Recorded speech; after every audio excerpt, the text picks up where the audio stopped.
Hello friends, good evening. সবাই কেমন আছো, কি করছো? আজকে আমি এসেছি বাটানগর নুঙ্গি সুপার মার্কেটে। তো তোমাদের মার্কেটটা দেখাচ্ছি। আমি একটা ড্রেস কিনতে এসেছিলাম তারকেশ্বর যাবো বলে, বাট ওই ড্রেস আমি খুঁজে পাচ্ছি না।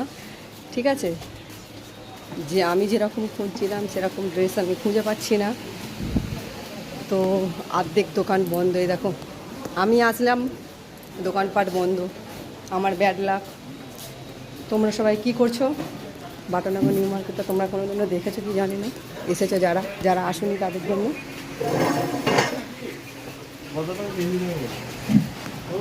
দোকানপাট এখনও অনেক বন্ধ আছে, অনেক দোকানপাট আজকে বন্ধ আছে। আমি যে ড্রেসটার জন্য এসেছিলাম সেই ড্রেসটা পাইনি, সব দোকান বন্ধ। চলো দেখতে থাকো, তোমাদের মার্কেটটা ঘুরিয়ে দেখাই।